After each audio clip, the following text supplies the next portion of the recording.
this island here right behind me. It's called Island. It's an island approximately 350 miles west of Valparaiso in Chile. And the other one, which is coming, you can see it right now, which is coming about 50 miles more east of our actual position. It's called Robinson Crusoe Island. Alejandro Selkirk, he was living there in a cave for a couple of years. That's this famous book everybody knows. Back in the future, I don't want to show you the rest of the first part because the audio was just horrible. I'm recording with an extra mic and the wind over there was just killing it. So anyway, the point I wanted to make is to compare the diet of a guy living in a cave, Robinson Crusoe for example, and somebody staying on a Western diet, which is the biggest part of the population of modern civilization, and it's extremely unhealthy. If you go back in history, even nowadays, you have people living in extreme places and staying on extreme diets all over the place. For example, in Antarctic, the population is almost exclusively consuming animal fat, muscles or organs. Guys in the jungle staying or eating mostly plants and fruits. They stay lean, healthy, and don't suffer all these modern diseases. So you see, it doesn't really matter what you eat. If we talk about food groups, let's say exclusively animal products or fruit and plants, our modern day civilization no longer resembles that principle. We're not consuming the products which our close by ecosystem is producing for us. We're not consuming local food. The modern diet, the Western diet, stands for a processed food loaded with a lot of sugar. That's what you find these products. It's more like a product, not a food. You find mostly in the shelves of the supermarket. So you have, with this stuff, you have a lot of calories but not enough nutrients. But it's not really important how many calories you eat a day. It's more important that you have the specific nutrients your body needs to properly work.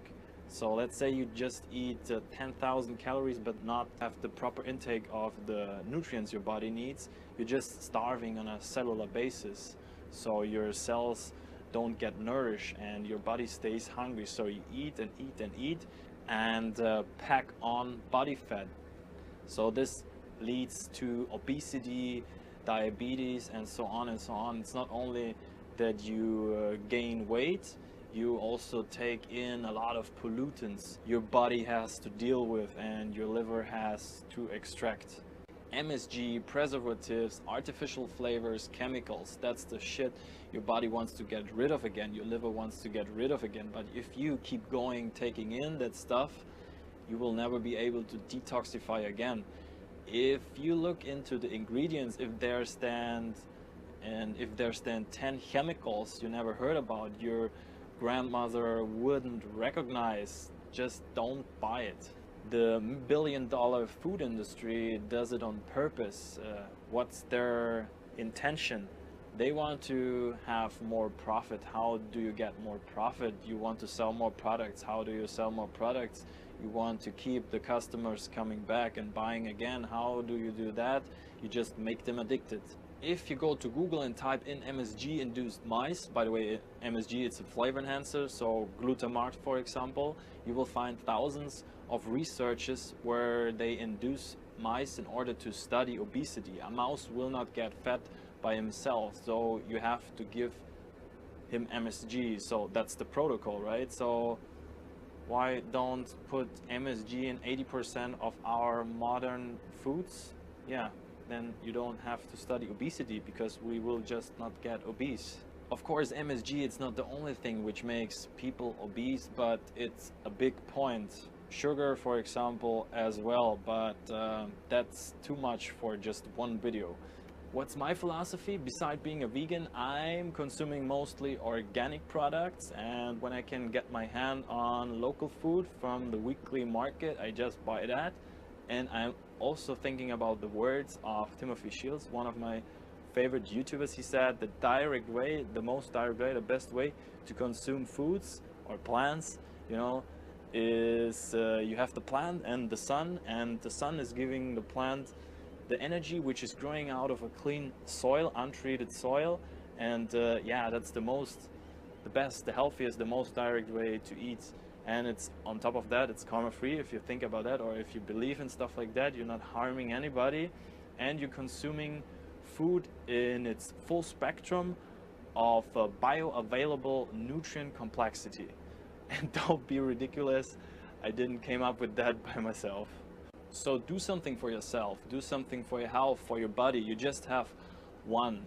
Of course, it's not only important to stay on a healthy diet. If you're theoretically on a 100% healthy diet, but you worry all the time when you go to the supermarket, what can I buy, what can't I buy, and you're not working out, for example, then you're not living healthier than, probably not living healthier than most of the other people. But if you're on a healthy diet, that's a big point. If you eat stuff out of the garden, that's just perfect. If you eat stuff which is coming out of a lab, you need a lab to digest it. If you have something where the shelf life is older than you, then fuck it. Make it more easy, then it's more healthy.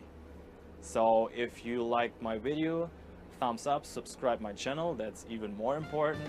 And see you next time. Peace out.